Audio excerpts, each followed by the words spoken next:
Всем огромный привет! Сегодня на обзоре очень интересная новинка фирмы Menk, да еще и в очень интересном 24 масштабе.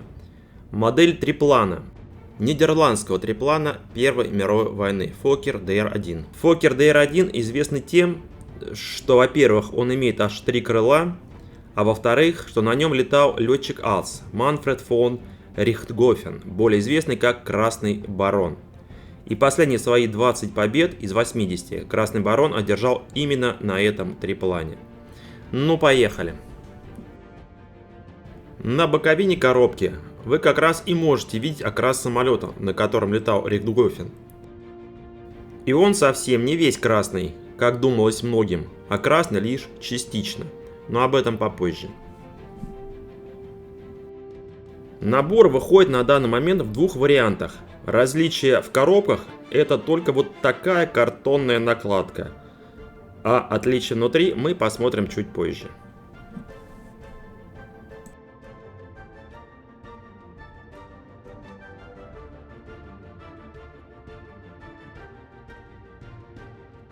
Что в наборе?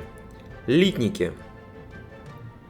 Каждый из них имеет индивидуальную упаковку из целлофана от повреждений.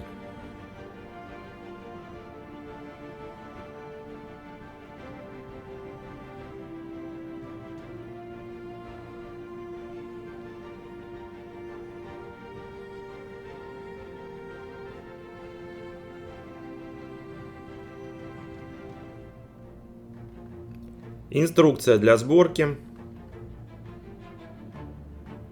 Огромный лист декали с привязочными ремнями.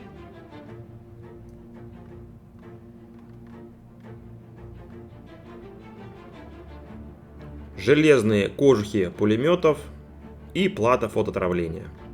Ну и такая коробочка. Что там, не скажу. Fokker DR1 выпускается разными фирмами в большом количестве и в различных масштабах. Точно знаю про 48, 72 и даже 28 масштабы. Про 24 не слышал. На моей памяти и не было. Длина модели составляет чуть более 24 см. Размах крыла 30 см. Качество отливок просто будоражит. Литье просто бомба. Полное отсутствие облоя. Следы толкателей находятся там, где они и должны быть. А быть они должны там, где их не видно.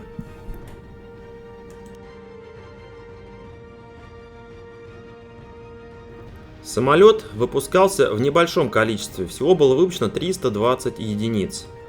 Первый полет совершил в 1917 году. Максимальная скорость 185 км в час. Крейсерская 140 км в час. Основной противник был английский биплан Sopwith Camel, который имел более мощный двигатель, большую скорость, да и летал выше. Литник с крыльями перед вами. Верхнее крыло собирается из двух основных частей, два нижних из трех. Модель имеет очень высокую детализацию. Но по опыту скажу, что собираться самолет будет, можно сказать, сам. Menk — это уже имя. Вообще, сборка бипланов — то еще занятие, на мой взгляд. Один из самых трудоемких процессов сборки.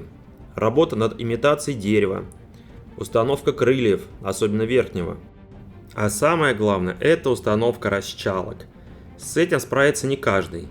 Но на этой модели можно наточить свое мастерство, так как и масштаб очень большой, и количество расчалок минимально. Они есть, но их мало. Так что можно и попробовать, не так ли? Как я уже и говорил, эта модель с очень высокой детализацией. И кабина пилота дана в полном фарше. Сначала собирается рама кабины в один блок. Устанавливаются расчалки. Да-да, и на раме есть расчалки. И потом целый блок вклеивается в фюзеляж. Ну, очень круто. Набор имеет аж 4 винта. Винты двухлопастные. Один прямой, второй скругленный. Два из них используются опционально, в зависимости от выбранного варианта окраса. Зачем еще два, пока сказать не могу. Может, вы поможете. Литник с двигателем. Обер Урсел УР-2. 9-цилиндровый ротативный двигатель мощностью 110 лошадиных сил. Выдавал максимальную скорость 185 км в час. Здесь он проработан великолепно, хотя после установки капота видна будет только его нижняя часть.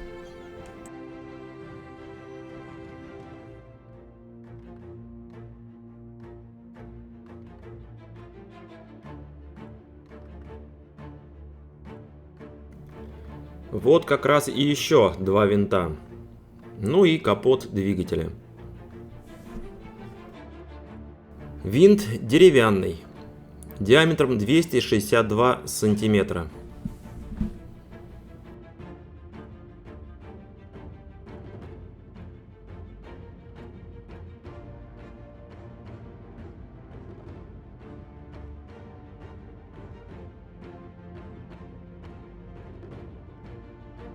Литник с колесами, резина низкопрофильная. Внутренняя часть диска дана отдельной деталью. На бортах резины имеются крохотные надписи.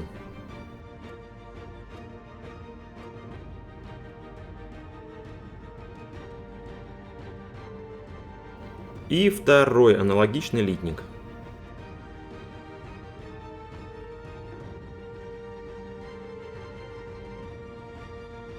Литник с прозрачными деталями. Неожиданно? Да-да, и прозрачные детали здесь тоже имеются.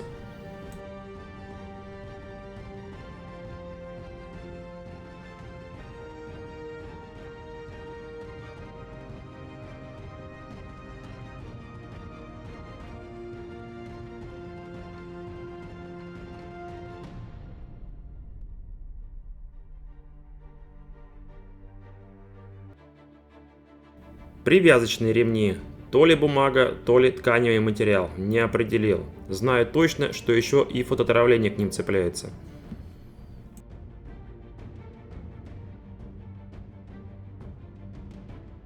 Коробочка. А в ней...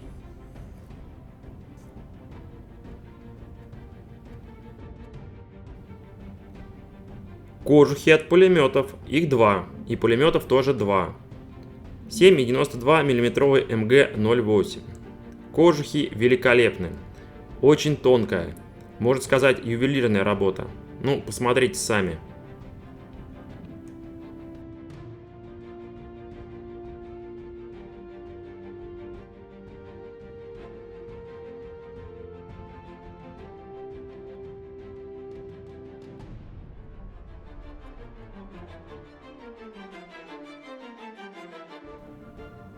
И плата фототравления. Упаковочка, конечно, что-то с чем-то. Ну, приятно.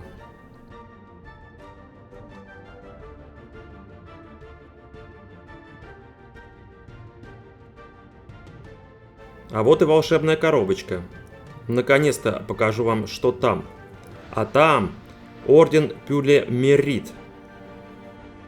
Простите за мой французский. Орден бывшей высшей военной награды Пруссии до конца Первой мировой войны. Неофициально назывался «Голубой Макс». Это один из орденов, которым был награжден за свои заслуги Манфред Альбрехт Фрайхер фон Рихтгофен, Красный барон.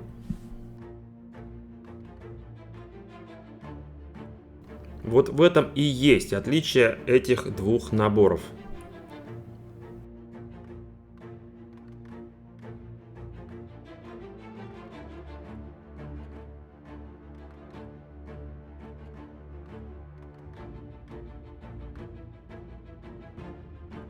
Декаль на 4 варианта окраса.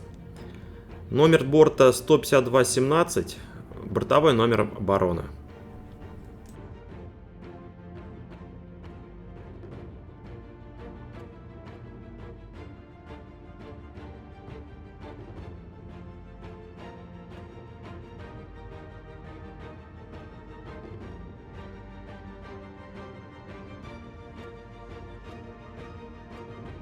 Листы с описанием прототипа Фоккера. Немного истории. На китайском, английском.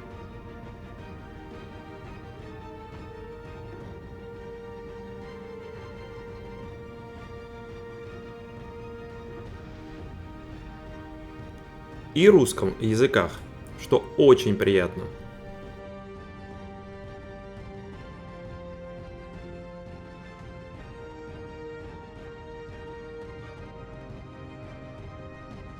Лист с описанием конкурса от Менг. Главный приз – $1500. И вы можете принять в нем участие.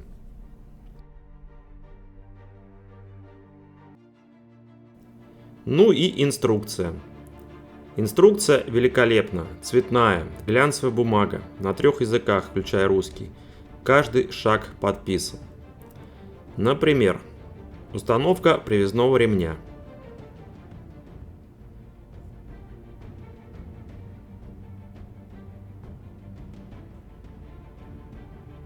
Установка привязного ремня и сидений. Этап 1.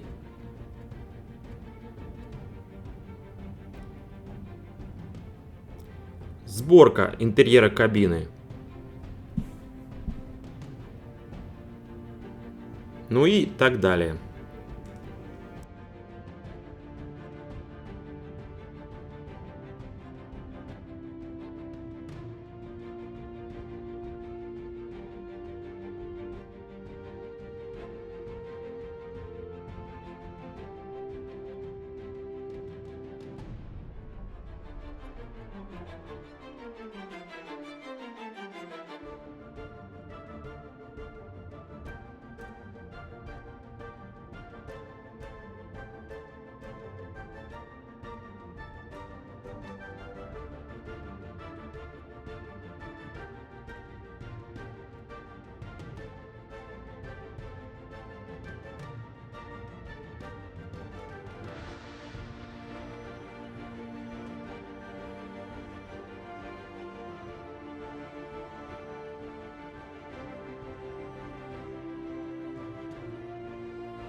Содержимое набора. Вот, кстати, и схема расположения расчалок. Совсем их здесь немного.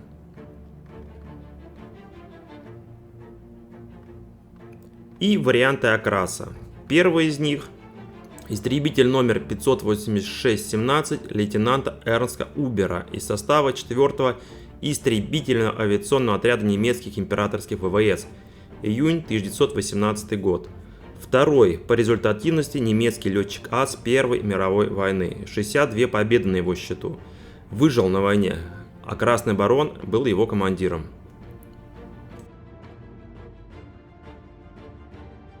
Вариант номер 2. Истребитель номер 152-17 капитана Манфреда фона Рихтгофена из состава 1-го истребительного авиационного отряда немецких императорских ВВС. Март 1918 год.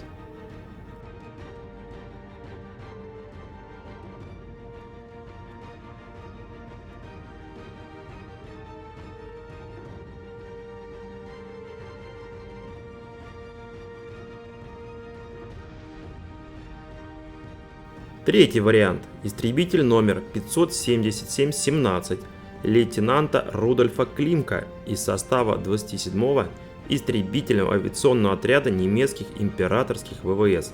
Май 1918 год.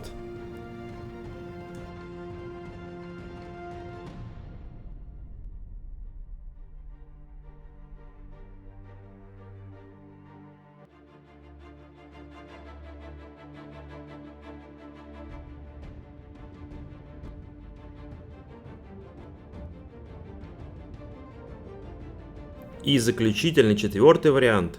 Истребитель номер 213-17 лейтенанта Камфа из состава 2-го БОК охотничьего отряда немецких императорских ВВС. Февраль 1918 год.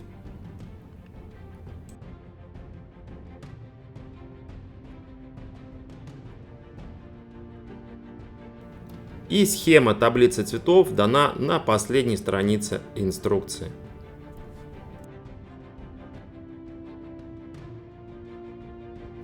Вот такие замечательные наборы мы посмотрели. А они реально замечательные. Приобрести их с орденом или без вы можете на нашем сайте i-modelist.ru. А я с вами ненадолго, но все-таки вынужден попрощаться. Скоро услышимся. Ваш Я Моделист и я, Виталий Новиков. Пока.